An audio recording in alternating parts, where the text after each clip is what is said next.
ამ გუნდების წინა შეხვედრა საკმაოდ დიდი სხვაობით მოიგო წყალტუბოს სამგურალმა და მას მიძლები ეცდებიან გარკვეულწილად რევანშის აღებას, თუმცა ძალიან აქტიურად იწყებენ სტუმრები და მე-20 წამზე გადის ძალიან სწრაფი გოლი და გიორგი ფანცულაია ხსნის ანგარიშს დღევანდელ შეხვედრაში ამ სეზონის ერთ-ერთი ყველაზე სწრაფი გოლი, თუ ყველაზე სწრაფი არა, ვნახავთ განმეორებით რა თქმა უნდა ამ ეპიზოდს და გამოჩნდება თუ რა მოხდა ამ მომენტში. ნახოთ თელავილთა ეს ძალიან სახიფათო კონტრიერში ასე მასირებულ შეტევაში კახელები ჯერჯერობით არ გადასულან ამ შეხვედრის პირველ წუთებში. აქ ჯადულიოებაშვილი ცდილობს გაერკვეს ვითარებაში და მშვენიერი გადაცემაც შეასრულა და არტყმა და გადარჩა აქ წყალტუბოს სამგურალი. ძალიან ახლოს იყო აქ გატანასთან მიხეილ ბაშელეიშვილი, რომელიც აქ თავით ასრულებდა დარტყმას.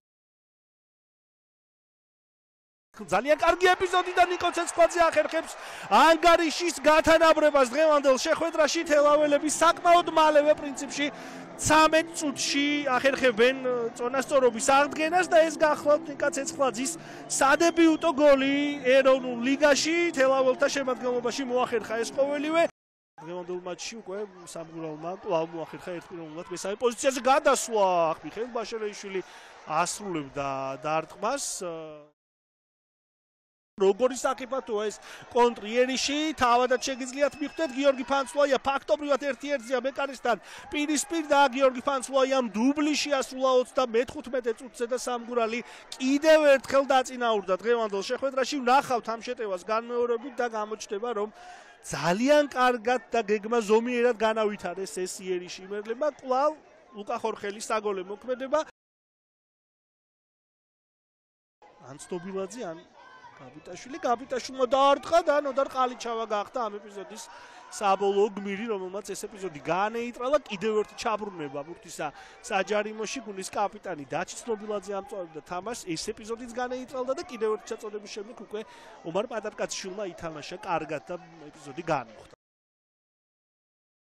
ჩაწოდება და მეორე საფულზე ბრძოლა ბურთისთვის, თუმცა აქაც ყალიჩავა თამაშობს მერე ტატო ჟივიძე, მერე უკვე მარცხენა ფლანგიდან ბაშელეიშვილი სიღრმისკენ გზავნის ბურთს, დევდარიანი და თავით შესრულდა დარტყმა და ნოდარ ყალიჩავა მოიგერია კუთხურზე გოლთან ახლოს. მე მგონი ლადო ოდიშვილი იყო, თუ სწორად შევნიშნე, თელაველთა ცენტრალურმა მცველმა შეასრულა აქ თავით დარტყმა.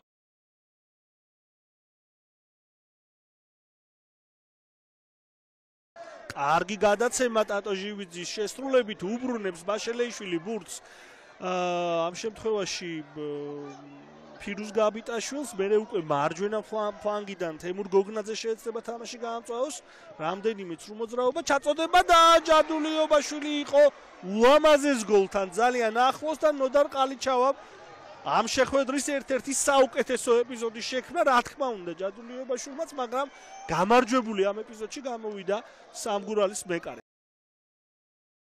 სამგურალის რიგებში გითხარით რომ 4 ლეგიონერია ძირითად შემადგენლობაში. მანამდე ეს ეპიზოდი უნდა ვნახოთ და გოლი რომელიც გააქვს ამ ეპიზოდში ვინისიუს ვიანას ბრაზილიელმა ნახევარმცველმა შეძლო უმნიშვნელოვანესი გოლი თავისი გუნდის სასარგებლოდ. უკვე ორ ბურთიანი სხვაობის დაფიქსირება. თითქოს არაფერი განსაკუთრებული არ ხდებოდა ამ ბოლო წუთების განმავლობაში. ჯეფერსონ ჯერალდომ ძალიან კარგად შენიშნა აქ ბრაზილიელი თანაგუნდელი და მანაც მეორე გოლი გაიტანა ამ სეზონში.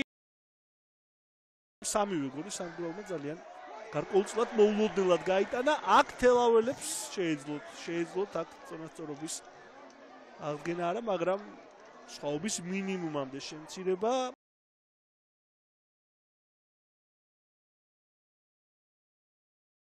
აქ იყვნენ ახლოს კიდევ ერთხელ თელაველები გატანასთან ელდარ პარკინაშვილი და ტატო ჟივიძე თქვენს ეკრანებზე. აქ ვნახოთ ეს ეპიზოდი, მუჯირი დარტყმა, თანდილაშვილის საოცარ ბურთს იგერიებს.